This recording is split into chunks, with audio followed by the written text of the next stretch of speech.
Ini merupakan kisah nyata yang saya alami sendiri yang terjadi pada tahun 2016 yang lalu. Pada saat itu memang tidak ada niatan dan rencana sama sekali untuk pergi ke kota Meulaboh yang merupakan kota terbesar di Kabupaten Aceh Barat, sekaligus merupakan ibu kota dari kabupaten tersebut. Niat kami sekalian jalan-jalan sambilan mengunjungi kakak ipar yang ada di sana. Kakak dari istriku yang lebih tua sedikit di atas istriku, alias anak ke-6, sedangkan istriku merupakan si bungsu anak ke-7. Sedikit saya gambarkan agar teman-teman dapat membayangkannya, biar cerita ini bisa meresap dengan baik ke dalam pikiran teman-teman sekalian.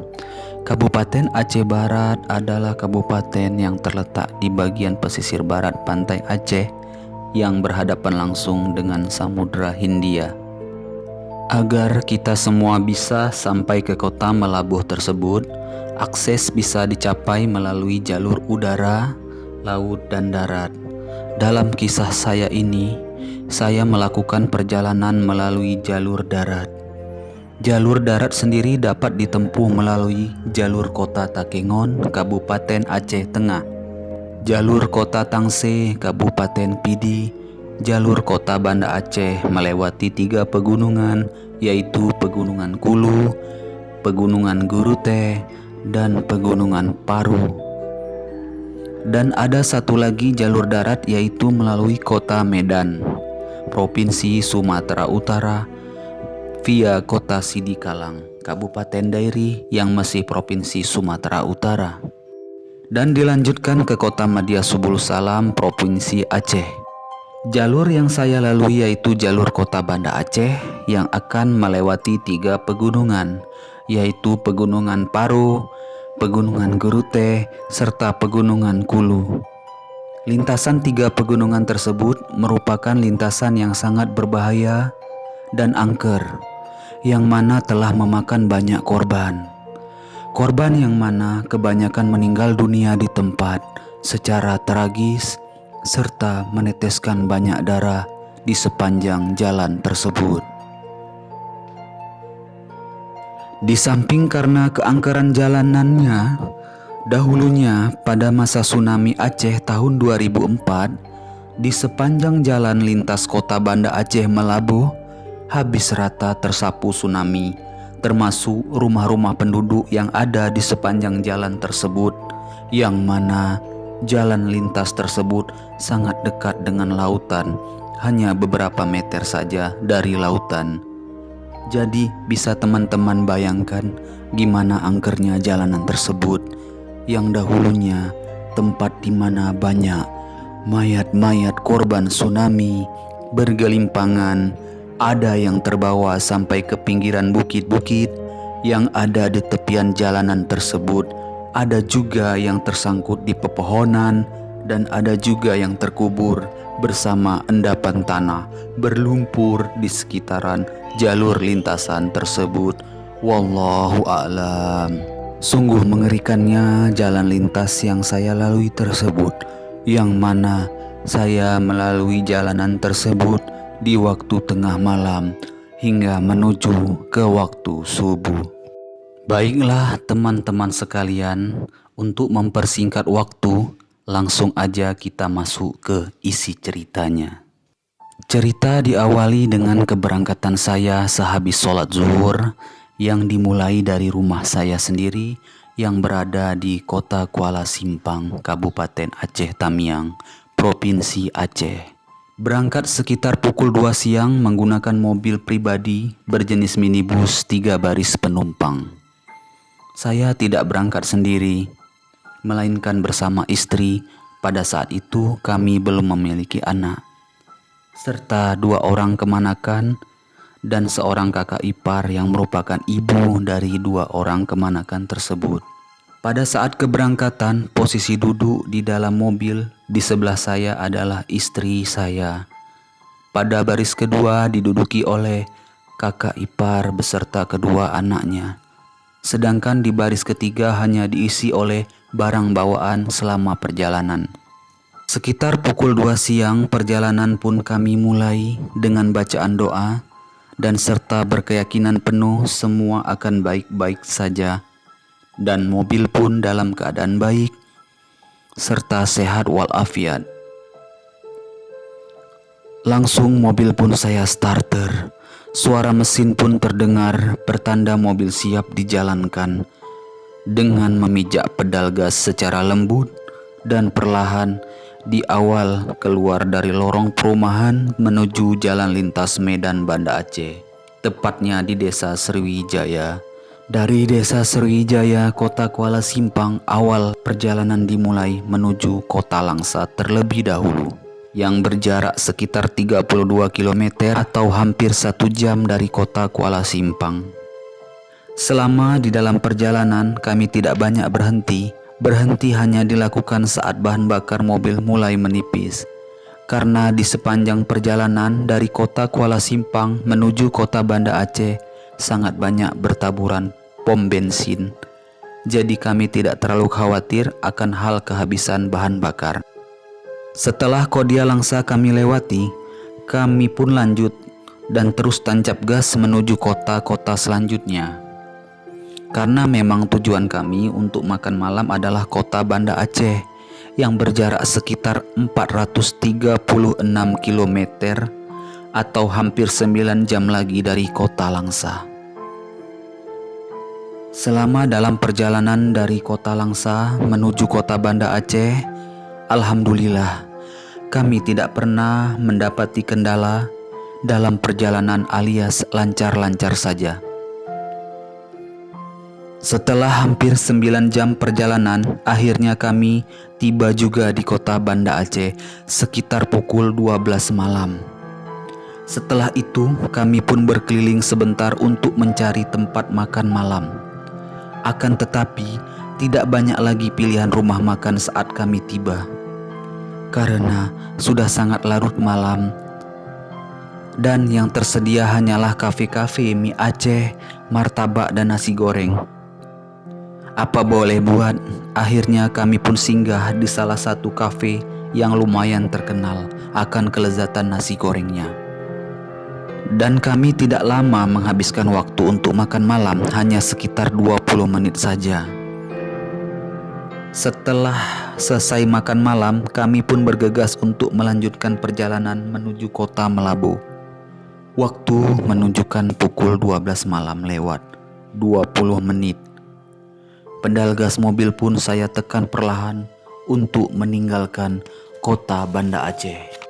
Agak sedikit ada keraguan memang dalam hati saya. Bisakah saya mengemudikan mobil di waktu yang telah larut malam? Apalagi setelah Kota Banda Aceh, kami nantinya akan melewati hutan belantara yang membelah 3 pegunungan, yaitu Pegunungan Kulu, Pegunungan Gerute, dan Pegunungan Paro. Yang kemungkinan di sepanjang jalan nantinya kami pasti tidak akan menemukan perumahan penduduk. Kami hanya berharap nantinya mungkin akan bertemu dengan beberapa kendaraan yang melintas yang berpapasan dengan kami. Setelah beberapa menit mengendarai mobil, akhirnya kami pun keluar dari Kota Banda Aceh dan memasuki kembali Aceh Besar, yaitu daerah Loknga. Daerah yang di sekitaran jalan hanya dapat melihat di sisi kiri Pegunungan Batu dan di sisi kanannya yaitu bibir pantai yang langsung mengarah ke Samudra Hindia, berhadapan dengan Kepulauan Andaman negara India yang hanya berjarak puluhan hingga ratusan kilometer saja dari bibir pantai Loknga Aceh Besar. Setelah hampir kurang lebih setengah jam melintasi kawasan Loknga, dan sepanjang jalan di kawasan Loknga kami hampir tidak menemukan kendaraan lain yang melintasi atau berpapasan dengan kami. Tak lama kemudian kami pun akhirnya mulai bertemu dengan jalanan yang menanjak. Dalam benak saya mulai was-was, karena ini sudah mulai memasuki kawasan Pegunungan Kulu. Jalan tanjakan curam dengan jalanan yang sempit, dengan di sisi kirinya yaitu Pegunungan Batu, sedangkan sisi kanannya yaitu jurang yang dalam, dan di bawahnya yaitu lautan Samudra Hindia. Dan apabila lengah dalam mengemudikan mobil, maka akan jatuh ke jurang tersebut, serta terancamlah nyawa kami semua. Begitulah yang terpikir dalam benak saya. Oleh sebab itu, saya mengemudikan mobil dengan sangat hati-hati dan pelan-pelan saja. Ketika bertemu dengan tikungan, maka saya pun sesegera mungkin menyalakan beberapa kali lampu jauh mobil pertanda agar kendaraan lain yang akan berpapasan dengan saya pas di tikungan tersebut dapat mengetahui keberadaan mobil kami. Dan benar saja, di depan kami terdapat mobil angkutan umum berjenis minibus Mitsubishi L300 yang umum menjadi transportasi angkutan di daerah kami. Sudah beberapa menit melintasi pegunungan Kulu, baru ada satu kendaraan lain yang berpapasan dengan kami.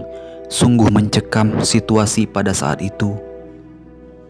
Memang banyak cerita sebelumnya dari masyarakat umum, kalau bisa jangan melintasi jalan lintas Banda Aceh Melabuh di malam hari, karena sangat rawan gangguan baik dari makhluk gaib dan rampok, dan bisa mengakibatkan kecelakaan seperti yang sudah pernah terjadi sebelum-sebelumnya.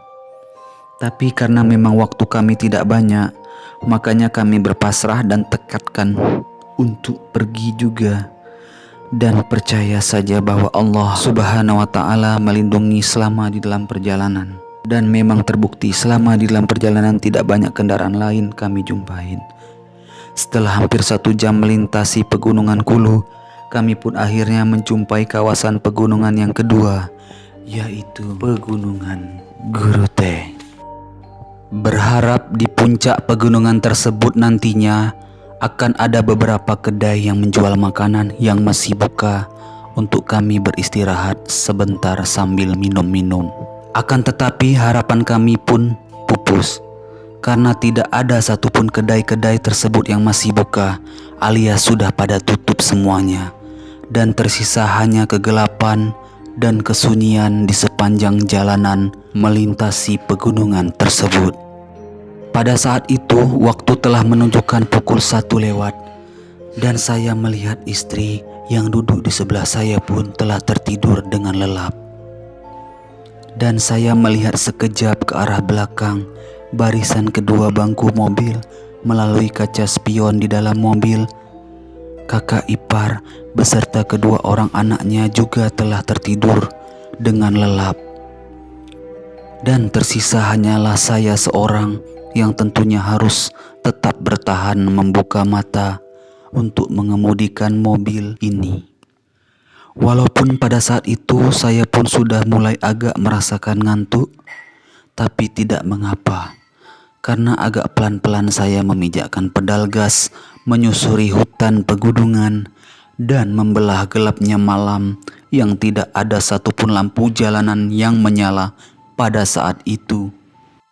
Biarlah pelan-pelan asalkan selamat sampai tujuan, begitulah yang ada di dalam benak saya pada saat itu.